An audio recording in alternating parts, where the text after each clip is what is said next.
Hello, আসসালামু আলাইকুম। তো আজকে আমি আপনাদেরকে দেখানোর চেষ্টা করবো আসলে এই লিবিয়া দেশে কিভাবে আসলে ওরা ওই যে গ্যাসের যে বাম্বু আছে, ছোটো ছোটো গ্যাসের বোতল কিভাবে ভরে। আসলে আমি আপনাদেরকে দেখানোর চেষ্টা করি। এই যে দেখুন, এই যে বড়টা আছে না, এই বড়টা থেকে এই ছোটোটাতে গ্যাসগুলোকে ট্রান্সফার করা হচ্ছে।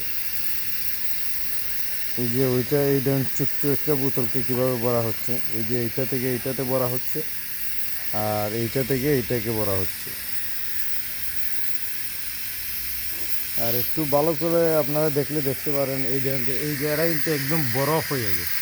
ঠিক আছে, এই জায়গাটা একদম বরফ হয়ে গেছে। এই যে এটা অলরেডি বড়া হয়ে গেছে, যার কারণে পাইপ দিয়ে পানি উঠতেছে। এই যে এটা অলরেডি বড়া হয়ে গেছে, যার কারণে সাইড দিয়ে পানি।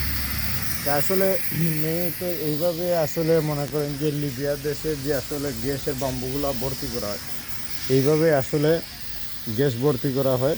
আর এই যে দেখতে পারতেছেন আশেপাশের যে ভিউ, মাশাআল্লাহ, আর সচরাচর গাড়ি যাওয়া আসা করতে আসে। তো এটি হচ্ছে কি আসলে মেনত যে লিবিয়ার যে গ্যাস ভরানোর যে আর কি।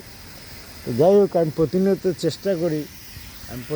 চেষ্টা করি যে আপনাদেরকে এই লিবিয়া সম্পর্কে ধারণা দেওয়ার জন্য। তো অবশ্যই ভিডিওটা বেশি বেশি করে শেয়ার দেবেন। ধন্যবাদ। আসসালামু আলাইকুম।